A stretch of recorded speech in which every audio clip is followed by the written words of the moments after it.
Seja bem-vindo. Mais uma vez, eu vou tentar performar da melhor forma possível e ser o mais simples possível para que esse assunto possa alcançar a todos, né? Não sei se vai ser a melhor apresentação mais uma vez, né? É medonho para mim, é muito intenso ter que fazer cada publicação. Ela é desafiadora e você vai ver isso conforme eu for desenvolvendo aqui o assunto. E o assunto que nós vamos entrar hoje vai ser assuntos dos dois céus, né? Vamos falar algumas coisas que interessam a todos, de todos os níveis, de todas as classes, contando que você esteja no plano humano, é de interesse seu também, né? Então todos se sintam convidados e estão convidados. Mas antes eu tenho que fazer uma. Eu tento evitar isso, mas eu não consigo. É da minha pessoa estar fazendo isso, né? Eu tenho que fazer uma abordagem aqui. Na primeira passagem, lá em cima, em Salmos 43, Davi vai lembrar o que é o homem. O homem é pó, o homem não significa nada. Então, o que eu quero dizer com isso? O que somos nós, né? Diante da presença de Deus ou nesse planeta Terra? Quantas pessoas já passaram e tentaram cravar seu nome, né? Fazer um braço forte contra as teses, diversas teses que tem aí, diversos conhecimentos, né? E passaram. São homens, meros homens. Eu sou um homem simples. Vou passar, você vai passar, né? Daqui a pouco eu falo sobre escassez do tempo. E no livro de Atos 17, essa passagem aqui, ó, tá o apóstolo, um homem que foi um grande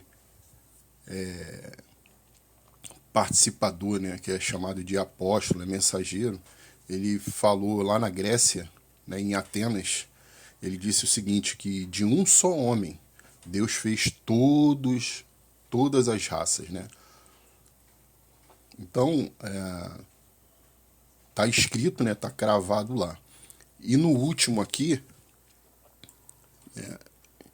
ele diz o seguinte, embora eu esteja colocando isso para muitas pessoas, né, e infelizmente essa fé não pertence a todos, né? Você confere aí na passagem, ele não que você não possa adquirir essa fé, mas infelizmente tem pessoas que qual é a colocação que eu faço aqui? Elas são indiferentes à mensagem, não interessa, né? Então também, para resumir, por que tem essa foto aqui? Só para resumir, essa formiguinha representa a minha postagem e Godzilla e King Kong representa outra equipe, né? O que significa essas fotos, né? É uma metáfora em relação a tudo que nós temos no ecossistema das mídias, né? Eu estou usando, assim, não vou me aprofundar, não vou ficar falando sobre isso, porque já tem uma publicação que eu fico enchendo o saco sobre isso aí, que isso aí rouba o tempo mais precioso que você tem, mas aí pessoal, é de cada um, né? Não tem nada a ver com isso não. Eu não condeno as mídias, porque até mesmo eu estou fazendo uso dela, né? Graças a ela eu estou conseguindo chegar até você. Então é um cabo de guerra, onde eu sou a formiguinha e as outras mídias que tem aí que chamam a tua atenção com a melhor performance, né? As super mídias, big mídias, as mídias em geral, né? TV aberta, internet, YouTube, TikTok, Instagram e outras mais, né? Então essa é o meu lado do cabo de guerra contra essa situação. Então, posto isso, né, eu vou ao assunto, vamos trabalhar o assunto agora, o que interessa, né?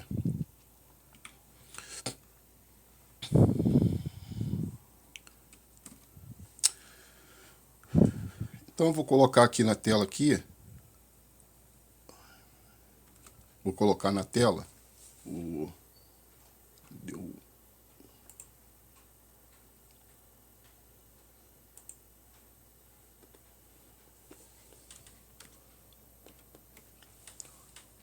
as escrituras e a gente vai direto ao assunto agora.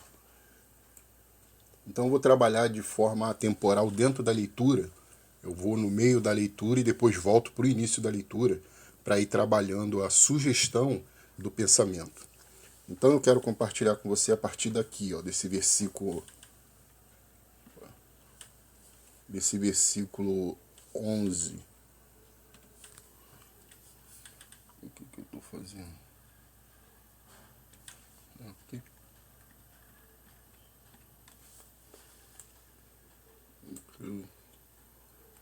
Versículo 11 aqui.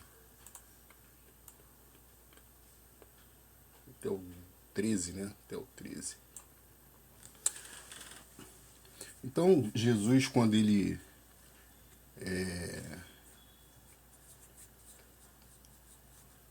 surpreendido por uma visita ilustre, ele vai direto ao assunto. Desde o início do capítulo, ele vai direto ao assunto. E aqui não foge essa peculiaridade, né? De ir direto ao assunto. Ele fala assim, ó, na verdade, te digo, Nicodemos, né? Que dizemos e sabemos e testificamos o que vimos, né? O que eu apalpei, o que eu sei, o que eu vi, né? E vocês não aceitam, não. E não aceitais o nosso testemunho, né? E vocês não aceitam. A maioria nessa época não aceita o que eu tô testemunhando.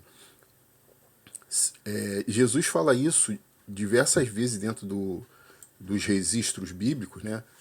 Que ele vai falar que tentou anunciar para Jerusalém, né? Se o pessoal soubesse quem é que estava ali, eles respeitariam. Então, ele fez diversas abordagens nesse sentido aqui, né? Ele vai testificando algumas coisas dos céus, mas a sociedade da época, né? Aquela classe lá, não aceitou as ideias que Jesus colocava, né? Aí Jesus vai falar para ele assim, ó, se, aqui no versículo 12, né? Se eu falo de coisas terrestres e não cresce, como vai crer se eu começar a falar das coisas celestiais, né? Se eu falo de uma receita de bolo, que coloca ali farinha, açúcar, fermento, e leva um tempo para poder a massa levedar, você não entende, como é que você vai entender se eu entrar nas coisas celestiais, né? E a gente vai ver daqui a pouco algumas coisas celestiais que Jesus falou e vamos analisar do ponto de vista dele, né? Aí aqui no 13 eu quero colocar o seguinte, o texto aqui ele é atemporal, porque na realidade quem escreveu isso foi o evangelista João. Então ele vai ter tempos do passado e do fato ocorrido no futuro também em relação a ele, né? Aqui ele narra uma fala de Jesus, que Jesus disse o seguinte: ora, ninguém subiu aos céus.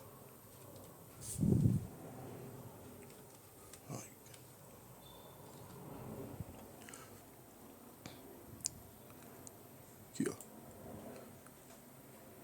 Ora, ninguém subiu aos céus senão o que desceu dos céus, o Filho do Homem que está nos céus. Então você entende? Jesus está falando que ele veio de lá, né? Porque ele estava lá, né? Nos céus. E agora está dizendo no versículo final aqui que ele está no céu, né? Então, nesse sentido, é atemporal. Agora, Jesus. Nesse sentido, é atemporal. Agora, Jesus está nos céus, né?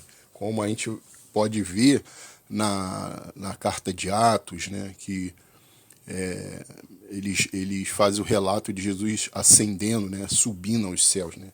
Indo para uma direção que não tem assim um itinerário, uma rota. O destino era o céu, lá no reino de Deus. Então agora a gente vai entrar numa questão em relação a isso.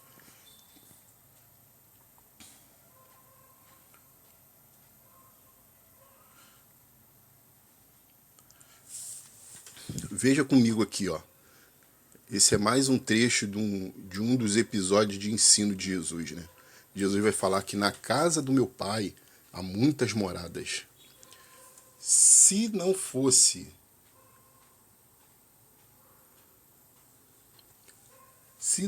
assim, eu não vou-lo teria dito, vou preparar-vos lugar. Então, quando você tem a sua casa ela está alocada, endereçada num endereço único, que você reconhece esse endereço, que você vai lá, você tem a sua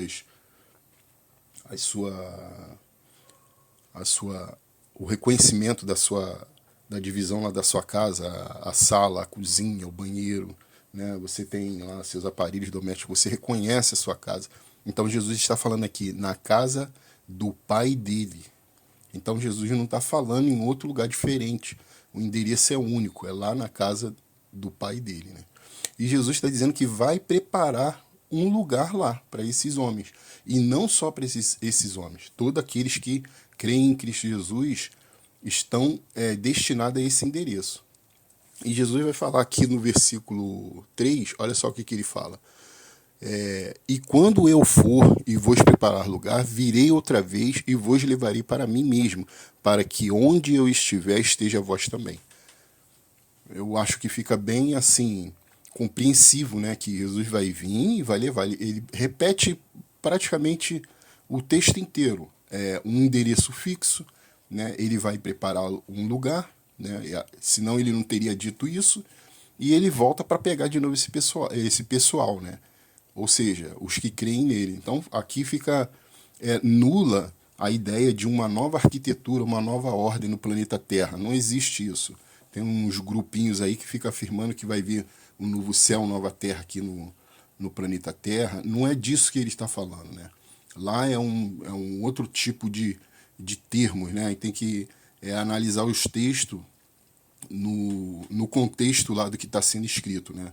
Uma linguagem apocalíptica, com significados que têm sentidos dentro daquele momento e daquela época. Então aqui a gente pode ver nos ensinos de Jesus que ele fala de forma clara, né, que os céus é um lugar de destino, onde tem moradas e ele vai levar esse pessoal para lá. Mas bom, daqui a pouco a gente discute um pouco mais sobre isso. Vamos prosseguir.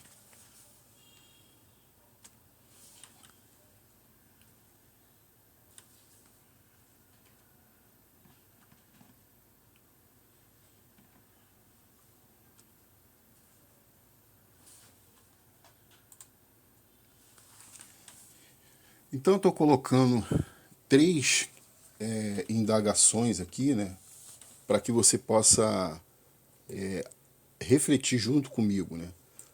Mas só que eu estou colocando não de forma geral, né, mas de forma específica, porque se eu fosse trabalhar de forma a analisar só esse tema, demoraria muito tempo, seria uma montagem absurda, né? Mas se bem que eu estou falando sobre isso nas publicações que eu vou mostrar já já para você. Então a questão aqui é o seguinte: analisa comigo essa questão essas perguntas que eu vou fazer aqui, né? Em que consistia a mensagem de Jesus? Em que consistia a mensagem das primeiras comunidades? Em que consistia a mensagem dos apóstolos? Então isso que a gente vai estar analisando aqui de forma específica e não geral. A gente vai analisar só pontos específicos, só para a gente pegar o tema geral a partir daqui, né? Então eu vou estar compartilhando com você a tela para a gente ir lá em Mateus, né? E a gente analisar isso. Eu vou começar pelo capítulo 4, onde o próprio Jesus está desenvolvendo, né? Então observe comigo, né? Observe aqui, ó. E percorria Jesus por toda a Galiléia, ensinando nas suas sinagogas e pregando o evangelho do reino e curando todas as enfermidades e moléstias entre o povo. Então, qual era a mensagem de Jesus? Em que consistia a mensagem de Jesus? Pregar o evangelho do reino, né? Você observou aqui? Ele ensinava sobre esse reino. Agora vamos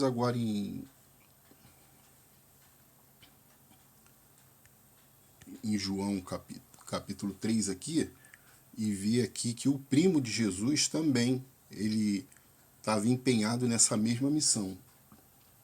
Olha o que diz aqui nesse versículo, ó. João Batista, no caso, que era o primo de Jesus, dizendo: arrependei-vos porque é chegado o reino dos céus. Então, em que consistia a mensagem desses dois homens, né? Jesus e João Batista? Mensagem do reino dos céus.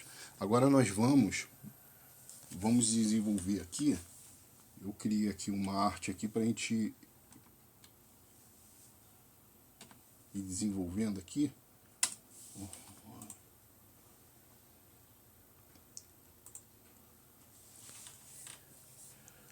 Tá aqui. Colossenses 1, 12,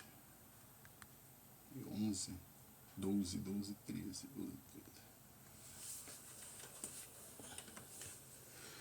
Então observa aqui comigo.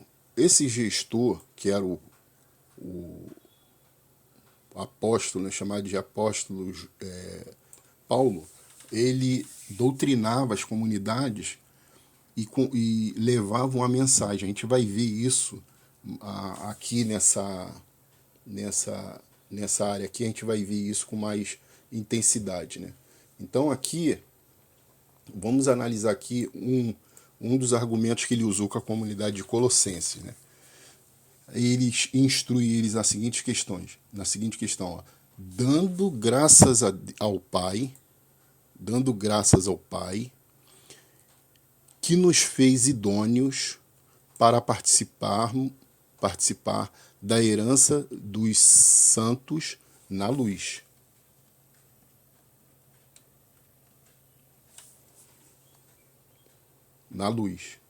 O qual nos tirou da potestade das trevas e nos transportou para o reino do Filho do seu amor. Você consegue ver aqui qual era a mensagem, em que consistia a preservação, né, da mensagem. Ele estava demonstrando, né, incentivando as primeiras comunidades a serem gratas, né, por Deus ter transferido, né, transportado, né, fazer idôneos, participar. Algumas traduções vai trazer uma estrutura gramatical diferente, mas que vai cooperar um pouco mais para o entendimento disso. Então, qual era a consistência da mensagem das comunidades, né? Como eu disse, a gente está vendo de forma específica. O que não foge à regra, né? Ela entra no contexto global também, porque a mensagem que é aqui é globalizada dentro do contexto da igreja, né? Não só do primeiro século, como também faz parte do século XXI. Então agora vamos para o livro de Atos e vamos observar uma questão. Então Jesus passou um tempo instruindo aqueles homens e mesmo assim, depois de tanta instrução, alguns deles não tinham uma clareza da mensagem, né? Uma certeza ou uma construção consolidada do entendimento da mensagem do reino. Como é que a gente pode ver isso? Dentro desse versículo aqui, ó. Então, quando Jesus estava reunido com os 11, né, que ele vai dando instruções aos 11, o que eles deveriam saber e fazer, e ao que eles estavam convocados por Jesus, Jesus vai estar instruindo ele. Um deles se levanta e pergunta, né? Aqueles, pois, que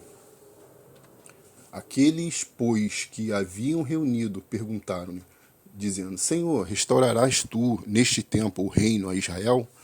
Então você vê aqui que há uma indagação, uma pergunta, uma questão, uma dúvida, né? Vai ser agora? Então aqui denota o quê? Que eles não tinham ainda a certeza da mensagem, a certeza da estrutura do que era a mensagem que eles tinham que levar, né? Mas com o decorrer da construção do trabalho da igreja, eles vão se definir nessa mensagem. E o que se compreende da mensagem da igreja, né, da estrutura da igreja? Do capítulo 1 até o capítulo 28 do livro de Atos, é onde a gente vai ter a organização da igreja, né, a estrutura da mensagem da igreja, e ela vai se encerrar lá no capítulo 28. Já a gente vai ver isso aqui. E as cartas, né, que são as menores, Romanos, Efésios, Filipenses, Colossenses, e essas que estão aí, que você vai vendo aí dentro das Escrituras, elas estão dentro de uma linha do tempo da construção do livro de Atos. Repetindo, né, elas estão dentro de uma linha de tempo, né, dentro do desenvolvimento do livro de Atos, né?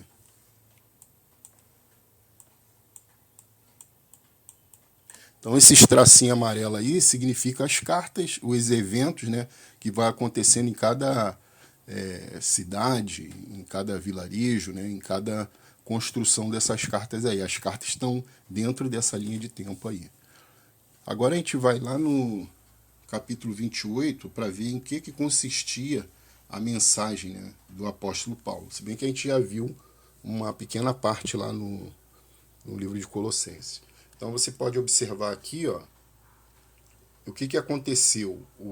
Esse apóstolo Paulo, por ele estar propagando essa mensagem, ele foi mal compreendido na sua época, né? E a gente pode ver isso dentro do próprio livro de Atos, a gente vai ver isso, né? Que ele traz a mensagem, afronta com a mensagem, e ao mesmo tempo algumas lideranças revidem com prisão, até mesmo com atentado de morte da pessoa dele.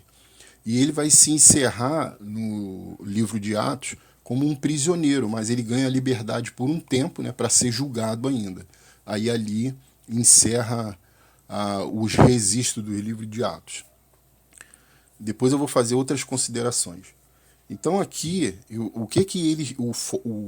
a observação que a gente tem que ter aqui é ver qual era a mensagem que estava sendo estabelecida aqui, o que ele estava trabalhando com o ensino dele. Olha, vamos observar aqui, vou tirar aqui para ficar mais clarinho aí para a gente ver. Então, observe. E Paulo ficou 2 anos inteiros na sua própria habitação, que alugara, e recebia todos quantos vinham vê-lo, pregando o evangelho do reino, e ensinando com toda a liberdade as coisas pertencentes ao Senhor Jesus Cristo, sem impedimento algum. Então aqui a gente tem até uma observação interessante, né? Ele ficou ali 2 anos. E o que aconteceu depois? Né? Não temos registro aqui, né? Provavelmente, se a gente catar nas cartas, a gente vai ver algo a mais, mas vamos ficar aqui. O que consistia a mensagem desse homem durante 2 anos? Pregando o evangelho do reino, né? Então isso aí a gente pode ver que eles trabalhavam essa questão, né?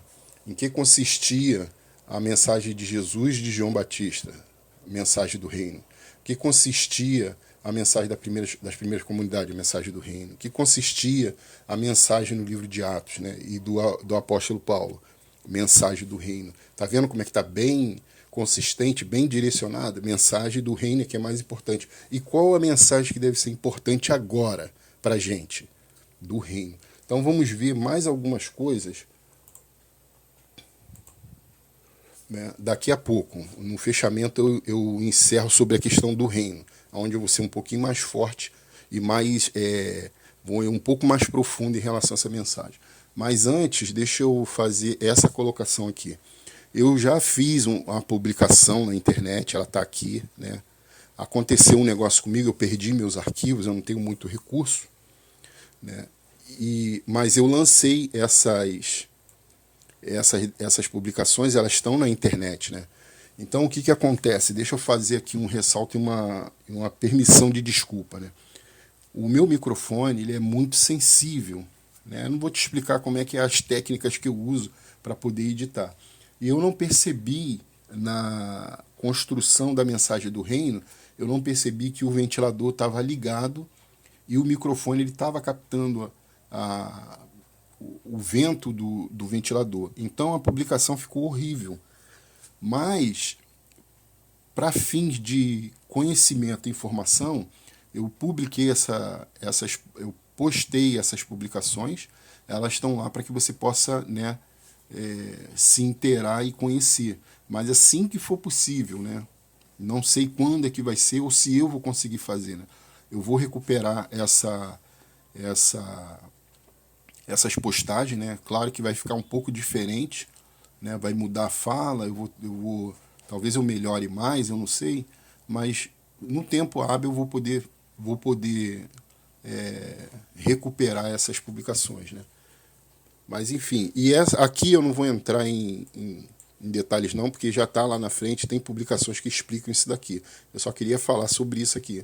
Então já tem essa mensagem do reino, ela está publicada lá, né? Você pode se aprofundar mais, né? Você pode ser melhor do que eu no entendimento, né? Eu só estou dando o caminho das pedras. Eu não sou expert, doutor em literatura bíblica, né? Teria que ter muitos anos de estudo e eu só tenho muitos anos de estudo mais secundário, né?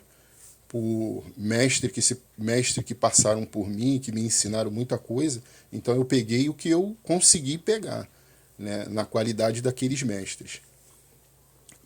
Então, o que eu queria colocar aqui? Então, dentro dessa publicação aqui, você vai ganhando autonomia, né? O objetivo é você ser cada vez mais autônomo, se libertar de mensageiros que desviam do cerne da mensagem, né? Do centro da mensagem, né? O que é mais importante. Então, aqui, ela vai te embarreirando, vai te impedindo que você fuja da mensagem e fique na estrada do entendimento das Escrituras, para que você possa entender e crescer na medida que você for lendo e conhecendo. Porque eu falo de forma bem popular e simples. Mas vamos prosseguir aqui e a gente vai falar um pouco mais. Então aqui a gente vai voltar aqui nesse Evangelho de João e vamos discutir agora o assunto do reino. Então, como eu havia dito, esse homem que era um príncipe, né, um principal lá na época no primeiro século, lá na época que Jesus começou a divulgar a mensagem, ele entrou, ele foi, né, conversar com Jesus, queria conhecer Jesus, queria fazer perguntas a Jesus, e Jesus foi direto, né, direto ao assunto, que era o assunto que interessava, né? Então ele vai dizer assim, ó, a partir do versículo 3, né?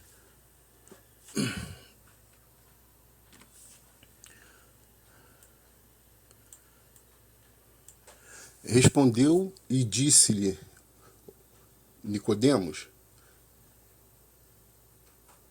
eu te digo a verdade, aquele que não nascer de novo não pode ver o reino de Deus. Então Jesus está mostrando aqui uma condição para ver o reino de Deus. Eu sei que você é inteligente e esperto, né? Qual é a condição? Nascer de novo, né? Anota aí no papel. Aí Nicodemos não entendeu, ele está perguntando no ponto de vista de reencarnação.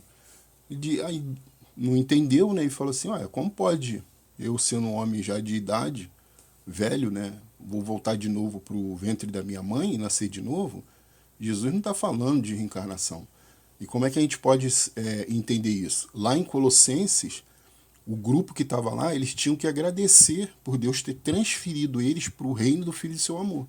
Então como é que é a encarnação? Todo mundo lá foi reencarnado no livro de Colossenses? Não, não é isso que ele está dizendo. Ele está dizendo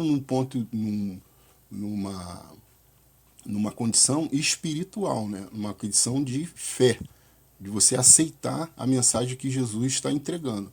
Olha só, vamos observar aqui no versículo 5, olha o que Jesus fala, da mesma condição.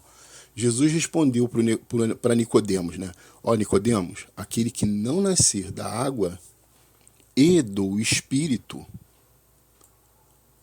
não pode entrar no reino de Deus. Então qual é a condição para o cidadão entrar?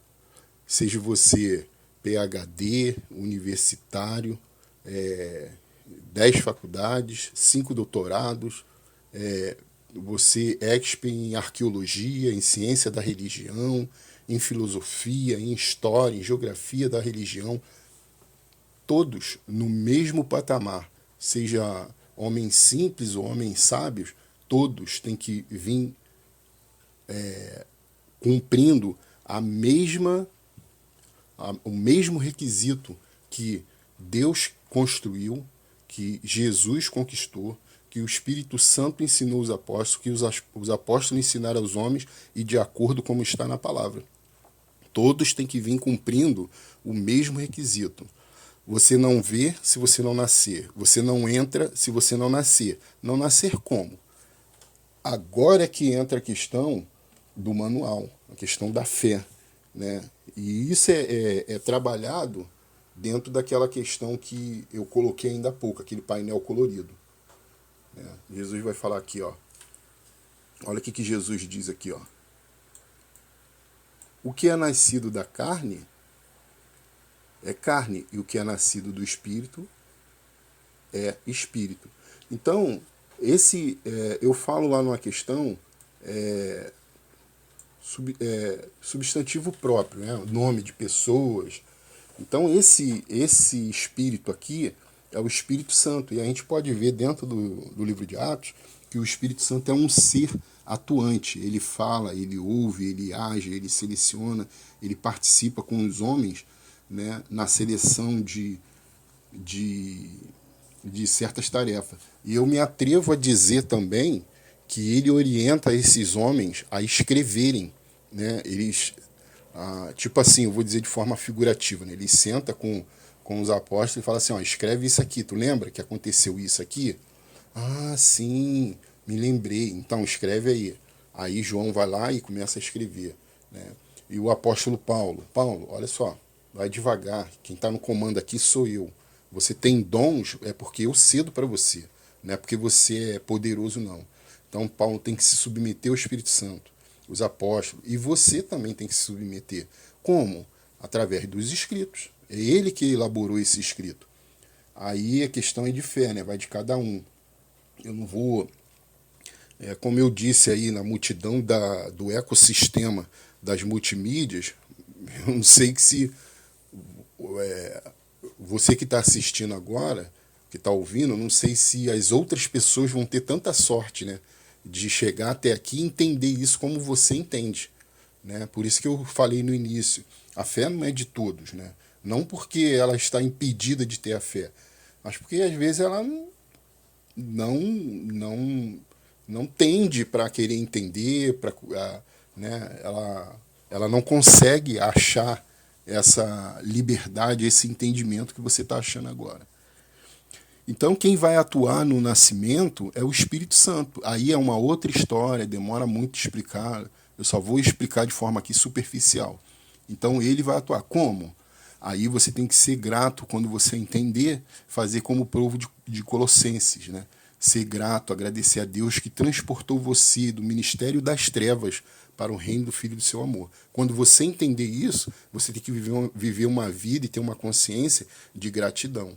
Porque não são todos que compreendem isso, né?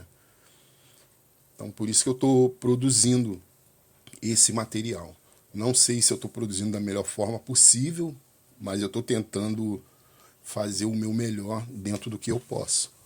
Então, vamos continuar aqui. E ele fala aqui uma questão, né, que é para se pensar, né? O vento assopra para onde quer e ouve a sua voz, mas não sabes de onde vem nem para onde vai. Assim são todos aqueles que são nascidos do Espírito, né? Ele dá aqui uma incógnita, né? Como é que eu vou saber se você é nascido do Espírito ou não? É uma questão pessoal, entendeu? Mas você tem que seguir o livro de regras. Quem não seguiu o livro de regras, tá fora. A pessoa fica aí, eu quero fazer uma ressalva aqui, a pessoa fica cantando os louvores mais exaltados do mundo, que leva ao êxtase do psique, né? A pessoa fica lá na lua. Isso vai salvar a pessoa? Não, não vai salvar. Ah, a letra é a mais bonita do louvor para Deus. Em vão me adora com palavras. Também não. Então, lá em Mateus, capítulo 7, no versículo 20 ao 23, lá, você dá uma estudada lá, dá uma lida. É quem faz, executa a vontade de Deus, a vontade do Espírito Santo, a vontade dos apóstolos, a vontade da palavra escrita. Se não for de acordo com o que está escrito, está fora. Né? Aí fica por conta de cada um. Eu não posso ser responsável por você, né? Não posso pegar na sua mãozinha e puxar a tua orelha e falar, tu vai fazer isso. Não. A fé é individual, é uma questão de fé, né? Então, bom, não sei se eu estou entregando da melhor forma, né? Mas me senti mais à vontade fazendo desse jeito, né? O que somos nós, né? O que é você, o que sou eu, né? Deus fez de um só homem, Adão, todos nós, né? E a fé não é de todos, porque tem pessoas que não vai acatar isso, né? E tem muito mais o que falar e trabalhar. Eu não tenho uma coordenação, eu tenho diversos impedimentos, né? E até você atingir isso aí, meu filho, Eu não sei, não sei se eu vou estar vivo para poder te atender, né? Mas tem muito mais guardado, né, dentro dessas publicações, né? Eu não vou tocar no em que eu estou me referindo, mas porque é uma vida, é uma pesquisa que é um experimento pessoal muito, enfim, né? Só queria trazer até aqui, mostrar esse cabo de guerra, né? E falar que essa mensagem ela diz respeito a todos, de todos os níveis, né? De todas as classes sociais, todos os níveis intelectuais. O que adianta eu ser um Einstein, um homem de renome, né? O Alexandre o Grande? O que adiantou, né? Mas não passou pelo crivo de Deus, né? Pelo novo nascimento. E aí? O que adiantou? Né? O que adianta eu estudar a galáxia inteira, estudar astronomia, estudar antropologia, arqueologia da, da ciência religiosa, da Bíblia? O que adianta se eu não passar pelo crivo de Deus? Não vai adiantar nada. Você vai ser só um homem que, na sua época, é muito culto e vai passar e vai perder essa oportunidade, né? Bom, vou encerrar por aqui. E a gente tem muito mais o que falar e trabalhar, mas vamos ir aos poucos, né, construindo. Obrigado aí pela sua atenção e até a próxima edição.